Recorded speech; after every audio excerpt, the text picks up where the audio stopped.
Now on Facebook, in the Facebook community, on YouTube, we are going everywhere, man, and we are going to be talking about some very interesting questions that have come in to the show, Suze. And we're going to start off talking about the festive season. Yes, because it is Easter coming up very soon. Yeah, we've been getting. Often we might in our time be told we're ruining something for somebody else. I'm not saying someone's ever written me a letter and said, "Stop ruining Christmas." I did write a letter saying that. Susie did write me a letter. Yeah. We're going to get to this and a whole lot more about whether or not the commercialism and shops are ruining the festive season. So we're going to get to there in just a few moments' time with our Luke and Susie Discourse Live. The Luke and Susie quotable in just moments, and it's talking about insanity. It's Luke and Susie with Faith, Family, Culture. Luke and Susie with you. We're broadcasting from Greece. The wise words of someone from yesteryear. So Tim has asked a question: have festive holidays, Christmas and Easter, lost their appeal thanks to big businesses? They have so much merchandise months before, like the hot cross buns were out the week after Christmas, that there's no excitement when the actual event comes around, as everyone is almost over it. It's burnt, it's done, it's cooked. What do you think to Tim's question? Oh, I think it depends a little bit on the life stage that you're at, in that I think that I probably lost a bit of excitement about it all. And then when we had children, suddenly that excitement flares up again because there's someone else. They do change things, It's don't about they? making it magic for everyone. So, I don't know. I don't think it's ruined. I kind of like having these atmospheric things. I like seeing Easter and Christmas represented in the shops. Yeah, well, my answer is absolutely no. Like, they're not ruining it. And I can understand why someone would think that it's not quite right and it's commercial. But I went, we have a choice in how we respond to and how we think about and plan for and build. And I think about the time there was an election in our neighborhood, and there were the first names of the two major candidates were Sam and Rowan. And they had core flute signs everywhere. I mean, it was riddled all over the fences. It was in every front yard in our neighborhood. You could not go anywhere without these signs. And it was core flute pollution. It was over the top. Yeah, there were heaps of them. But instead of actually being like, oh my gosh, this is too much, and how dare they sort of pollute the thing, we created a game out of it. Like, spot the Sam sign. And so as we drove along, somebody, Sam, Rowan, and you got points for if you were the first one to identify a new sign, and it became the Sam Rowan game. And it turned into fun for us because we have a choice of how we respond to what's going on. If you don't like the shops, I appreciate that it might be difficult for you, but then you get to choose, okay, what am I going to do to change my response to what they're doing so that I get to celebrate what I choose to celebrate in the way that I want to? I think we've still got that control. We're not at the mercy of other people. And the reality was, Suze, Christmas was early in the shops last year, and I needed it. Like, at times I went to the shops to get the Christmas spirit because I was just so burnt and cooked and exhausted at the end of last year. I needed something to inject some Christmassy into me. So in November, I was deliberately going out to feel Christmassy because I needed it. So no is your answer. Yes. All right, I could have just said that. It's fair. All right, let's get your thoughts on this. Have festive holidays, Christmas and Easter, lost their appeal thanks to big businesses? This is the question we're looking at. It's Tim's question. Meg, what do you reckon? Do you think there's a bit of appeal lost from the big business and commercialism of these big festive holidays? Oh, I think we might have lost Meg. Let's try Beck. What do you think? Do you think festive holidays have lost their appeal a little bit? No, not at all. And plus, once they're in the shops earlier and everything, like, you can be extra organised. So that's what I like to. So you like to be organised.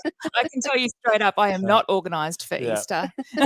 What is Beck's love language? Pre-planning. Actually, no, I am organised for Christmas. I've already been working on a project that is for this coming Christmas. So it's funny. It's important. It is. Yeah, I was talking to someone the other day to go, every year we get shocked by Christmas, we get shocked by Mother's Day, we get shocked by these dates that are the same every single year are the same, and yet we keep getting surprised by them. Oh my gosh. They creep up on you. They do. They do every time. Jenny, what do you think? Have the festive holidays lost their appeal a little bit? Yes, I do think they have a little bit, but as Luke very rightly said, it's about choices. And so I choose not to buy hot cross buns too early and enjoy them at the Christmas time. And it's not just even the festive seasons. I remember growing up as a child, and there were seasons for fruit. And summer was all the summer fruit, and winter was the winter fruit, and you look forward to them. And now you can get all the fruits all the time, and they've sort of lost their appeal. There's not that, I'm waiting for this really exciting time when suddenly the strawberries will be in or something like that. So it's for me, it's more than just big business ruining those festive occasions.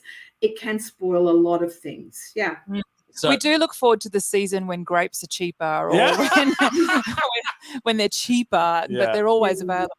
You're right. They're always available. Yep, absolutely. The answer to the question, when are apples in season, is yes. Yeah, pretty much. Yeah, that's as it turns out at the moment, they grow all year round according to the supermarkets. That's exactly it. Matt, what do you reckon? Have the festive holidays lost their appeal? I don't think so. I think there's enough in the world for people to get upset about and annoyed about, and this is just another one. But in what someone was saying before about being prepared, I think Easter's a bit dangerous. You get those hunting eggs, and they're a good size for a shot of Bailey's. So if you buy them early, they're gone. So buy your stuff a little bit later. But no, it doesn't ruin the season at all. You sound like the Bailey's eggs, like us with Christmas chocolate-coated macadamias. Yes. That's like where we go, we're buying them early so we don't lose out in the rush. And then a week later, we're buying more early. So and you feel good because you're ahead of the wave. Yeah, that's it. That's it. In the end, you're the reason for the shortage. Yeah.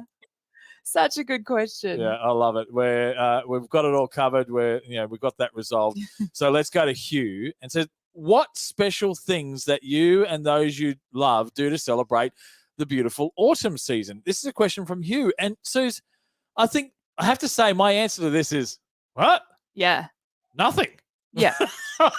It's not even on my radar to celebrate and appreciate beautiful. Like, I'm not saying it shouldn't be, and I'm not saying, that's quite refreshing to think about autumn and the beautiful leaves and what are we going to do to deliberately to enjoy this season. But I don't remember ever consciously having a thought like that. It's very interesting because both your wife and all three of your sons' birthdays are in autumn. Yeah, so there's nothing much to celebrate. Right. Yeah. Well, I was having a little bit of a trek back. I thought, I'll see, is there something that we do in autumn that we don't do at other times of the year? Just going by, the reliable resource of Facebook memories. Yeah. And what I found is we tend to go as a family to the beach more and hiking more, bushwalking more in autumn than any other time of year. Yeah. And I think it's because it's just seasonably, it's just better for those things. It's not super hot like summer for the beach or super rainy as it might have been this year. And it's just a really pleasant time of year. Or is it just because in both winter and summer, I'm less likely to wear pants, so less likely to get a photo, so less likely to end up on Facebook? Yes. Yeah. See, there's always a big flow-on effect. Always. Correlation and causation are two different things. But this is interesting to think about whether or not, Sammy, you are a plant lover / notorious plant stealer. Is autumn, is it on your radar like that?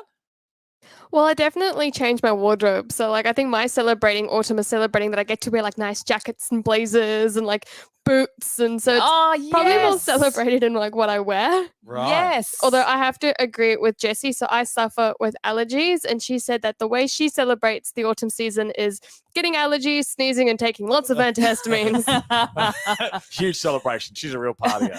Oh, yeah. Peter said he celebrates by sweeping leaves. Yeah, that's a huge celebration. You guys are all party animals. It's amazing. And Luke Holt's presence is the best birthday present that we can receive, apparently. What? Because all of our birthdays, the kids and my birthdays. Oh, yeah. I am your gift. Yeah, that's fair. Gift. That's fair. Yeah. That's reasonable. I think most people would assume that. All right, let's see. Zach? All right, Jenny, what do you reckon? What are the special things you do to celebrate autumn? Oh, I don't do anything. I love autumn, love the colours, all those reds and oranges. They're my favourite colours, but I don't do anything in particular. Sorry. No, it's funny, isn't it? Because I don't know that we do particularly celebrate any season. It's particular holidays like Easter or Christmas we celebrate. But, welcome to autumn, I don't think is something that we look at. No. Maybe we should start doing something like that. Interesting. So I'm looking on. Was that on YouTube? Rochelle has said, as a child, I grew up in the snowy mountains. We would rake leaves and scrunch them, roll in them, play in them. Our church back then had a harvest picnic when the apple season came. Oh, and amazing. the fruit was ripe. There you go. That sounds amazing. I guess there might be that great season for foods and for celebration. I guess there might be some more festivals that just are tied to autumn. I just never really thought about it like that. It's an interesting question. It is, Matt. What do you reckon? Do you do anything special for autumn? Well, we live in Brisbane, don't we? So isn't it like summer all year round and 2 weeks of winter? There's no autumn, really. Yeah. No. Yeah, not a seasonal celebration. Yeah, it just comes and goes every year. Yeah. It just rolls around. It'll be hot again soon. Yeah, that's a good point, actually, because when you do live in a climate where it's pretty temperate all year, there's not a significant difference necessarily from one season to the next. You get one cold night in winter and one especially hot night in summer, and that's kind of the blip that you see on the radar. Yeah. Can I just double check? I don't know. Before we go to Hugh, who is this? Is this Peter? It says Luke is looking good. His head is looking more egg-shaped. Thank you for the egg-shaped compliment. Great. That's an interesting comment. Hugh, is this your question? Are you an autumn celebrator?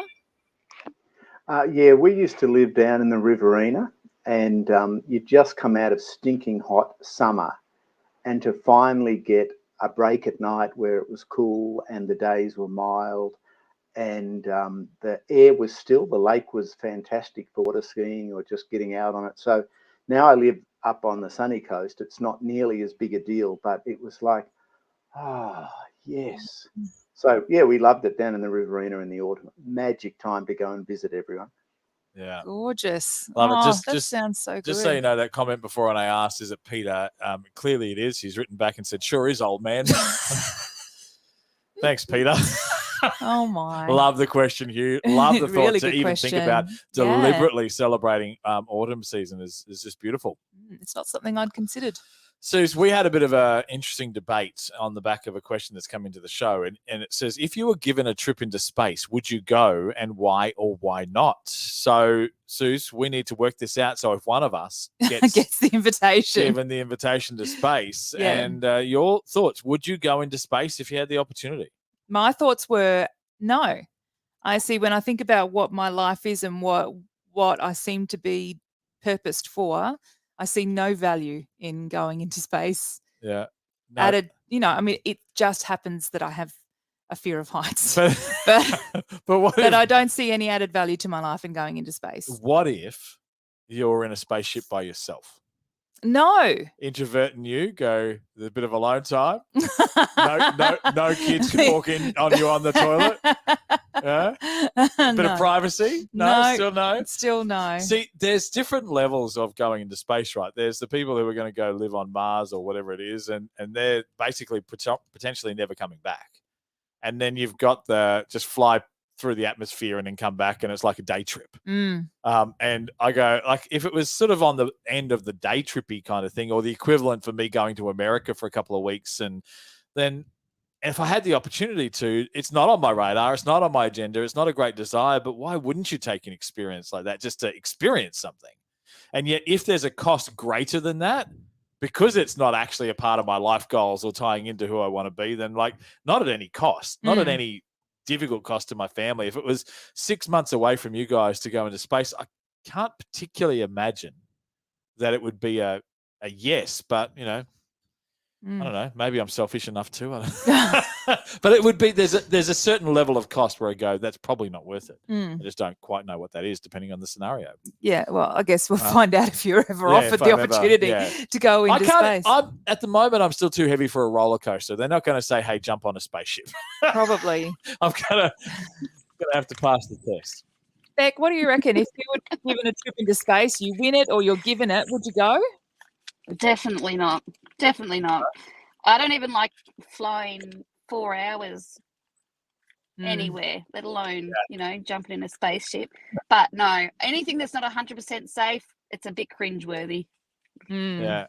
But see, you fine. drive a car and you fly a plane and you do lots of things that aren't 100% safe. I know, driving, and I do that for a job, so I'm still like, Yeah, no, you're out of there. All right, let's see. I'm not sure if we've got Meg actually with us, but Meg, if you were given a trip into space, would you go, and why or why not? Yes, I am back. Sorry, my phone crashed. I'm back up and running. I would definitely not go into space. No, Absolutely why not. Because I am terrified of heights, and to me, space is just the highest place you could ever go. And what if you get lost up there and you can never find your feet on this planet ever again? But it's not, once you hit the different atmosphere, is there not a new base? Like, is it heights once you're in space, or is it actually is Earth the height? I think, height from the surface of the Earth. Right. Okay. That's how I measure it too, Meg. I'm with you. I want to get to the point where I float. Well, what if you float away? That's my fear. You can do that in a pool, Luke. Yeah. You can do that. Much safer. Go to a float tank, one of those float tanks they talk about. Yeah. That would be fun, though. Going into space? There's zero gravity. Yeah. You're more adventurous than we are, Hugh. Would you do it? Would you go into space? Oh, yeah, I'd love to go into space.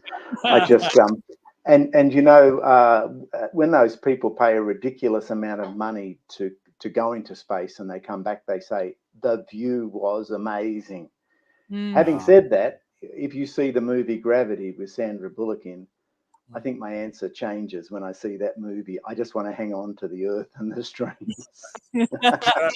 It's funny because I can just picture myself. You know how when everyone got onto a ship after the Titanic, everyone would want to go to the bow of the boat and go, I'm king of the world. And for me, if I was out in space, I would have to start singing Don't Want to Miss a Thing from the Armageddon movie. the big death scene. It definitely would matter what you watch before you do that. In the same way, there are TV shows and movies you should not watch before you get on a plane. It's just not very smart to do. Jenny, would you go up to space if you could? Yes, I would, because I like to do different things, and I don't think you can do much different to that. So I reckon that would be pretty cool to do. Yep. Can I ask you, would you do it do you like doing different things because you like the experience of it, or is it you love the story and being able to reflect back on having done it? I think that life offers us lots and lots of exciting adventures, and that's an adventure that I think would be really worth doing. Yeah. So I'd give it a go. I would definitely give it a go. Yeah. Awesome. In a moment all right, like if I that, get a ticket, I'm going to send it to you, Jenny, just so you know. I said yes too. Thought I had first dibs. Apparently not. Apparently her answer applies to her and me, Jenny. That's right. It's all good for you. We are going to get to Ashley's question as we get through our agenda today. The question is, how do you settle the what movie should we watch tonight argument when you have different tastes in movies? And Suze, when we talked about this, I went, oh, that's simple. And I moved on. And you were, hang on a second, so you wanted to come back to it because you didn't realize how simple our solution to this was, did you? No. I had a very different understanding of what happened in our marriage than what you have. So tell me. So your I answer wrote down, we alternate. So we'll do like a Luke style movie, and then we'll do a Susie style movie. And then it's fine. Yeah. But you don't seem to think that's the answer. I said it's simple. We watch what Susie wants to watch. So why do I end up watching movies I don't like? Well, we're probably both sitting there going, oh, this is sucking, but I'm doing it. I'm doing it for love. I'm doing it for the other person. But like, you know the sorts of shows and movies that I watch. Yes. And that you're not into as much gore and drama and like, it's more likely centered on the rom-com. There's occasionally things that overlap where we're both into. But the reality is that I can put up with a rom-com more reasonably than I can ask you to put up with the thriller. So I tend to have to watch those movies that I want to watch on my own. Yeah. Because sometimes I try and get you to watch my movie. And this is what I don't think you realize. You might say yes, but you go, yeah, sure. Yeah, let's watch that. That's what you want to watch. And I'll go to bed. You get 10 minutes in and then you leave. So it is. I know as soon as I put a movie on that is like that you're not going to watch it. Yeah, is that how you create your own quiet time? Yeah, that is. Very deliberately. Exactly what's going to happen. Oh, well, what about you? If there's two of you, you're going to the movies. One of you likes one movie, the other likes the other. How do you decide? What do you reckon, Matt? Well, my wife and I have got fairly similar tastes, but I agree with you, Luke. It's the old happy wife, happy life type principle. And yeah, we watch stuff together, and if I want to watch something myself, I'll watch it by myself. Yeah, I prefer not to be sexist, so I say happy spouse, happy house. No, okay, well done. You do you. What's the responsibility on both of I can't believe, Matt, it's taken us 18 years for Susie to realise that I'm not watching the movies that I want to watch when we watch them together. I don't know how we end up that watching. means you're doing what you do well. So congratulations. Yes. Oh, we need a full review of our movie process. Meg, how do you decide on the movie to watch if you don't agree? We have totally opposite likes of genres of movies. So we have to pre-plan our movie nights way in advance. We sit there for probably an hour beforehand, finding a movie that we both like. We have to pre-plan and set aside a list because it is really hard to find a movie that we're both interested in. Yeah. One of the things we did with some friends, and this might be helpful for some, because it actually turned movie night into one of the most enjoyable really traditions fun. we ever did. And our friends had different tastes, or the guys and the girls had different tastes. So we took it in turns. But the idea was to try and choose the worst movie you possibly could. and so the goal was for it to be terrible. Yeah. So This you all started. win if everybody hates it. It started because we went to their place for a movie night. They chose the movie. Well, he chose the movie, the husband, and it was terrible. It was terrible. It was horrible. And so we decided this is the new thing. And it became the thing. And we would get together for bad movie nights, deliberately to take it in turns to choose the worst movie you possibly could. And then you would spend the whole time ribbing out that movie. And we had the best time ever. Oh, sorry. He's a movie snob. So he loves pulling apart movies. So definitely we'll have to try that next time. Yeah, give it a go. It's a lot of be fun. his happy spot. You go, I'm going to choose the worst movie ever. And then in the end, he might go, that was a terrible choice because I liked it too much. That would be a whole different scenario. Beck, what do you reckon? How do you settle what movie should we watch tonight when you've got different tastes?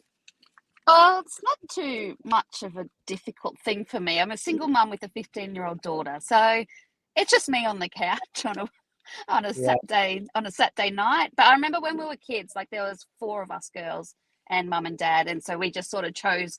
We had turns, take it in turns each weekend or each night or whatever, on what movie that we'd like to watch. So it wasn't really too much of a drama, I suppose. Yeah.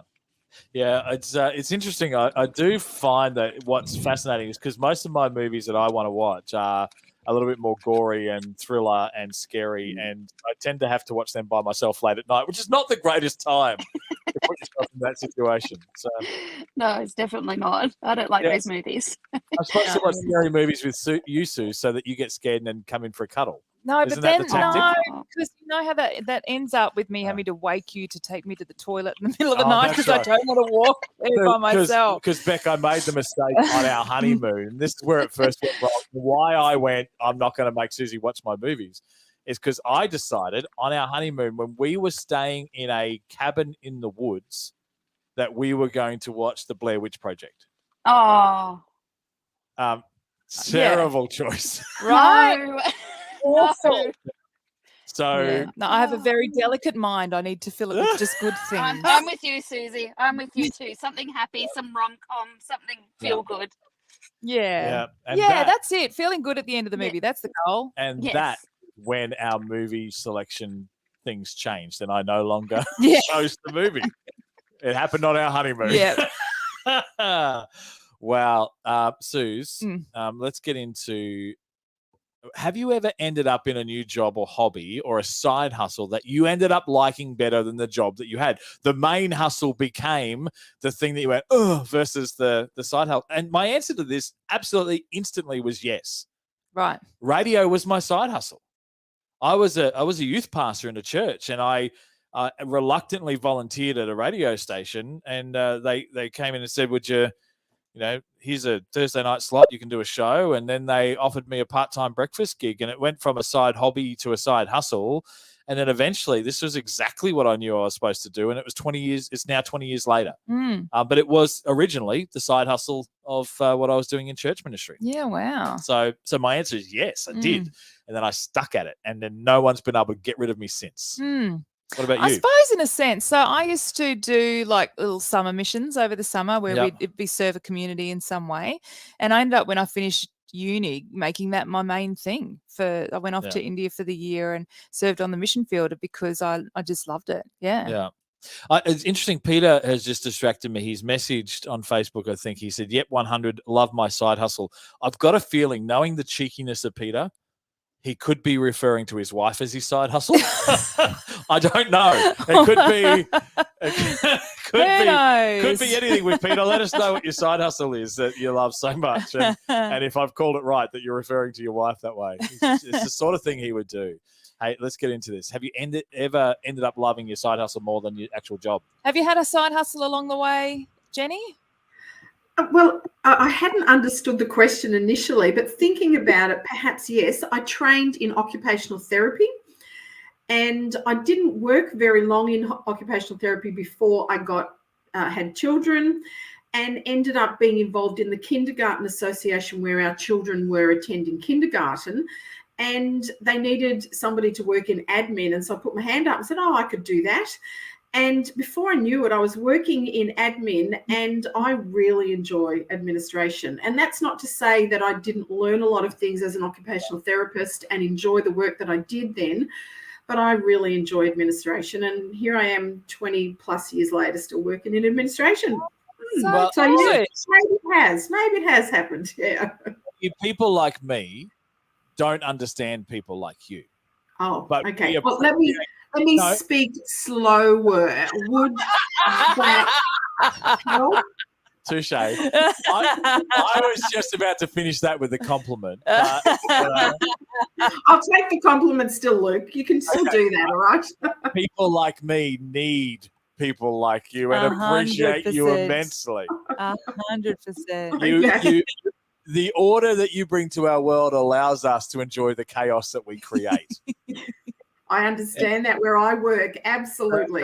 They don't understand my mind. Yes. Absolutely. But I love it. I love it all the same. All right. Hugh, have you ever ended up in a new job or hobby or side hustle that you like better than your actual job?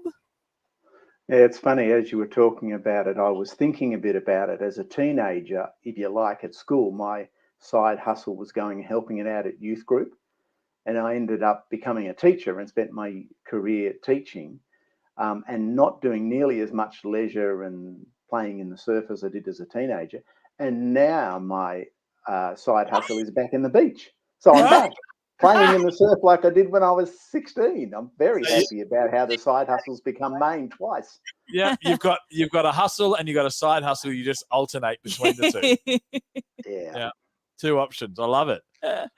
That's so good. Meg, have you ever had a side hustle that became the main gig? I suppose so. I used to volunteer a lot with Red Frogs at the Gold Coast in schoolies and in festivals.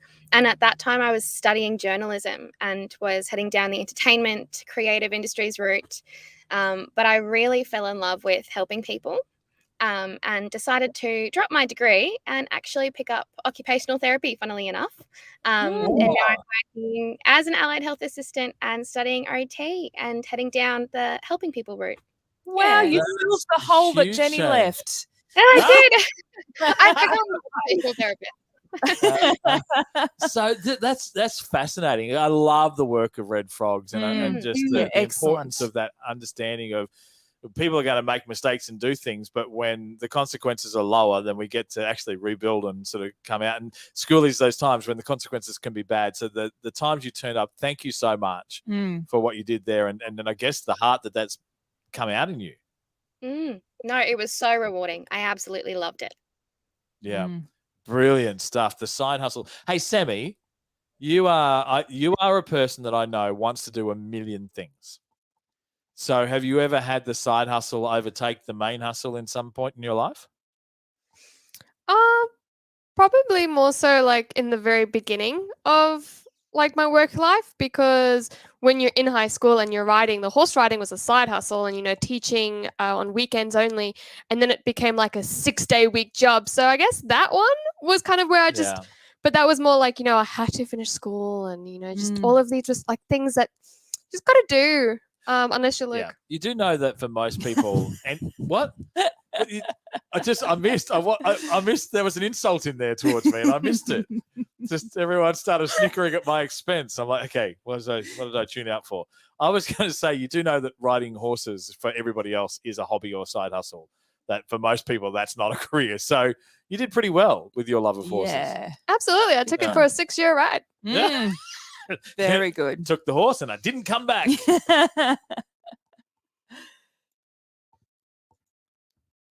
All right, now we had a change of our last question here, because we initially were going to look at one question, and then we were kind of going, oh, that's kind of strange. And then Sammy said, oh, I saw this other question. Yeah.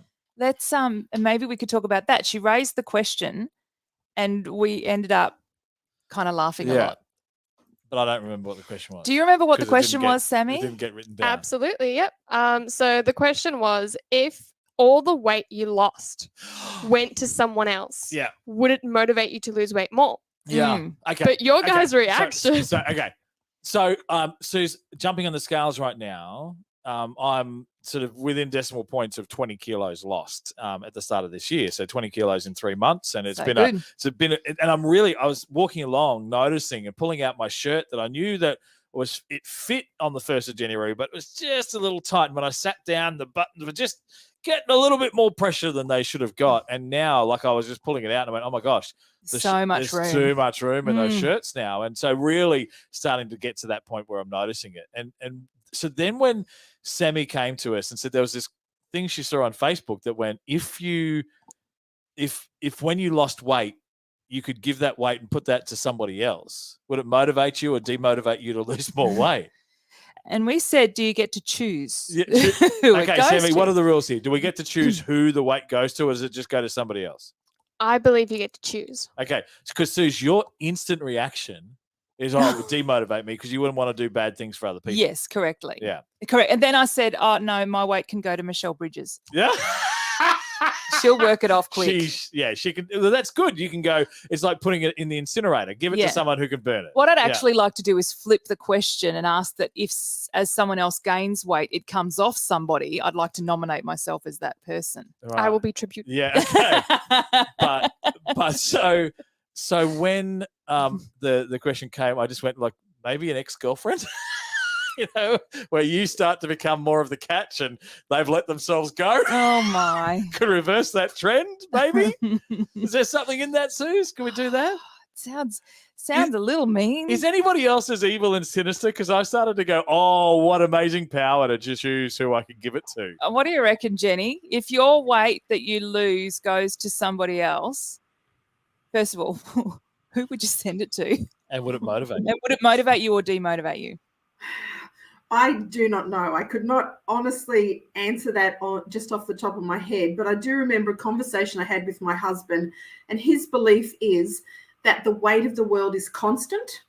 And so if somebody loses weight, someone else puts it on somewhere else. And so we don't have to worry, because there's this horrid thought that maybe the world will shift because it's become too heavy and it'll move away from the sun and catastrophic things happening.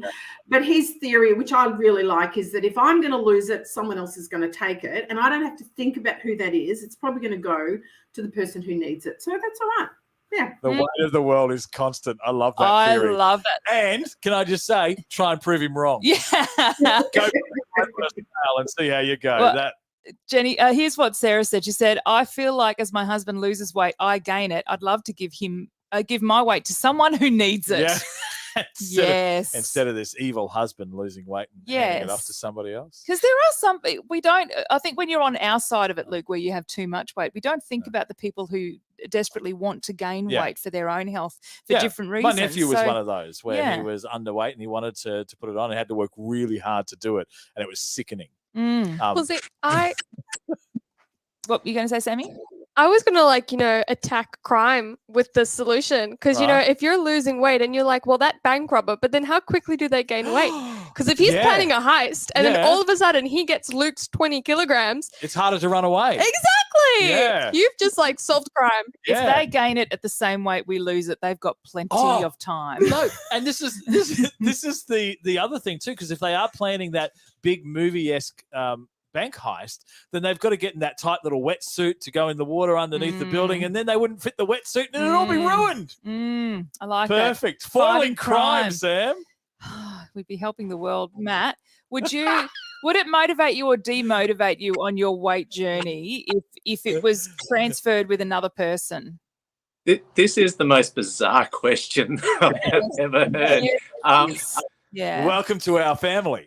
Oh, yeah. What a great family. Look, it's not something that I've even weight isn't a big thing for me. You sort of put it on around Christmas and it sort of mysteriously disappears throughout the year. But I don't know. Would it motivate me? No, it probably wouldn't. Probably wouldn't. I'd be a little bit wary of people wanting to give me theirs, but whatever. See, I wonder if I can give you the flavour of the food that I ate to get that weight to start with. You can enjoy all the we'll see. Yeah. Oh, well, it all depends. What are you eating? Yeah. What am I not eating? Okay, take a 5-year-old, give them an unlimited grocery budget. Yeah. What they'd buy, that's what. Here's what I'm interested in, because Hugh is a regular on the show. He is. And Hugh is 100% lovely. Mhm. And I can imagine going, no way would I do anything to hurt somebody else. But he's also got this little twisted part inside of his brain sometimes, and I never know when it's going to come out. And this could be it. Hugh, if you were to give somebody else the weight that you lost, would it motivate you or demotivate you? Well, I don't have an opinion about it, tragically. However, Jenny's husband hasn't thought about population growth in the world and the exponential growth of the human population, and also the huge number of beef cattle that we have that we've raised for our McDonald's hamburgers. Yeah. And then on the other side, to go even more esoteric, when Jesus said, bring your burdens or your weight to the foot of the cross and lay it down, maybe there's an answer in there about who actually took our weight. Oh, Hugh, you always bring something that's a bit unusual. I like it. I do like the thought that the challenge of when population grows, does that mean everybody else gets lighter if her husband's theory is correct? So the answer is to get to the Avengers Endgame and actually reinstate Thanos' clique and lose half the world's population, and everybody would have to put on weight. Can I bring to you, Hugh, the question we were going to ask instead? Yeah. Okay, this shows the depth. So Matt thought this was a weird question. This is where we were going to be. Right. We were going to be from a question that came through on social media, which was, do you chew your food on your left side or the right side of your mouth? Oh gosh, I get laughed at for the way I chew my food. So I don't. Yeah, but do you remember that song? Does your chewing gum lose its flavor on the bedpost overnight? You don't remember that, do you? I do vaguely. That's part of the answer. Yeah. And I think as you get older and you get gaps in your teeth, you go to the other side because you don't want that lamb chop to get stuck in your tooth. Yeah. So it's a tragic consequence of the aging process, the answer to that. It is bizarre. When I was at the dentist, she asked me what side of the mouth do I chew on? And I went, I don't know. Did you try and I never imagine consciously think about it. Yeah, I did. Okay, I tried to picture myself eating a steak and going, I'm not sure. I don't know I've ever consciously considered where I chew. I'm going to guess my right because I grind my teeth on the right side. Is that usually when I'm saying something that you think is inappropriate? That would happen every now and then. Hugh, you're a superstar. Thank you so much. And look, we haven't played Getting to Know You today. Let's give away some prizes because have we got to know Jenny before? Have we done a Jenny No, getting I to don't know you? believe Jenny, so. have we done it? We haven't had you. Okay, let's do this. Getting to know you. We're going to give you a chance right now to be able to get yourself a prize. All you got to do is answer correctly 5 questions. 100% correct. You cannot get one wrong. The good thing about it is the questions are about what you think. Yeah. So You already have the yeah, answers. Okay. you guaranteed to get. I think I can play. Okay. So Jenny's like, okay, I'm going to take on the challenge. Oh, I can't get it wrong. Then I'm in. Yeah. All right. We ready to do this, Suze? I'm ready. I'm not. I need you to buy me some time. Oh, okay. I've got Yeah. a list. It's There we go. 5. I'm ready. Don't 5 worry. basically this or that questions. Yep. All right. All right. This or that. Here we go. I don't know who you are or where you came from. Getting to know you, getting to know all about you. Okay, Jenny, you've got 30 seconds to answer these questions, starting with shower or bath, Shower. book or movie, Book. board games or card games, Board games. country or city, Country. cheese platter or fruit platter. Fruit. Oh. That's it. That's All your right. 5 questions. All right, let's Well go done. let's go through them and get to know you a little bit better and find out why. Okay, shower or bath. You said shower, I think. Yes, correct. Yeah. So Yeah. why shower over bath? Because it's faster. Just get the job Yeah. done. Yeah, Yeah. I'm the same. Yeah. Over with the choice of a book or a movie, you like the book. Do you like, is it the imagination getting to Mhm. work?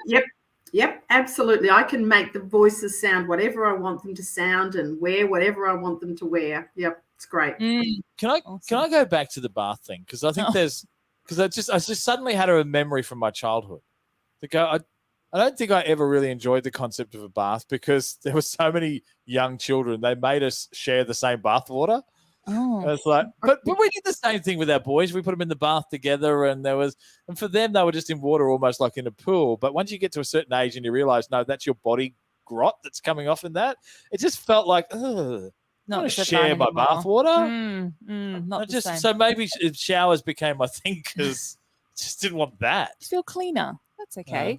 Board games or card games? You said board games. Oh, that was Do you have a really favourite tricky. I love both board games and card games. Do I have a favourite board game? Well, maybe I can get both. Killer Bunnies. Have you ever played Killer Bunnies? Yes. It's both, isn't it? Board and card game. Really enjoy that. Just love games. Love games. And in person more than online. Yep. Yeah. Okay. Nice. Country or city? You like the country. Yeah, I live in the country. Yeah, and I do like the country much better. Yep.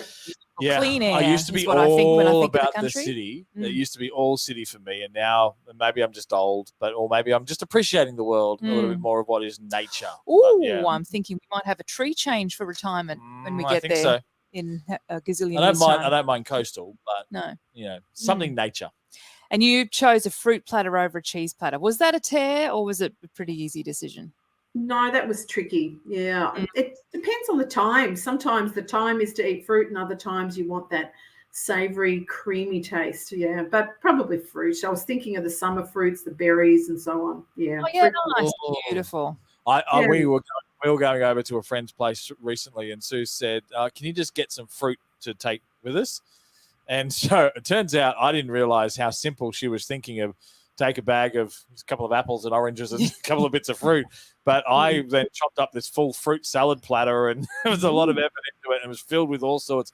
And it was so amazing to sit and have a conversation and just graze on this natural, sweet, delicious fruit. It was really good. Fruit. Really good. Beautiful. Well, it's good to get to know you, Jenny. Thank you. Appreciate it. And so because of that, we want to say congratulations. And there we go. There's my piece of paper. Hey, congratulations. You got $50 to spend at program sponsor, gracifyme.com. Buying a gift can be stressful because you want something that communicates a great message to the person that you're giving to, but you don't have all the time and money in the world. Well, at program sponsor, gracifyme.com, you get to choose the perfect gift, like a coffee bean gift or maybe your handcrafted journal. And then you get to hand select some affirmation cards that communicate the value of the person you're giving to. Yeah, and it is great to feel about the gift that you buy for someone. You want to feel good and to add value to the day. So shop at gracifyme.com. That's all yours, $50 to spend. Thank you very much. That is very kind. All right. And that wraps us up on today's show. And we're going to take a little bit of an Easter break next week and not hang out in such a way, but we will be back in 2 weeks' time and just hang out and go through your questions and explore life on our Luke and Susie Discourse Live. We can't wait to catch you then. Bye. Bye.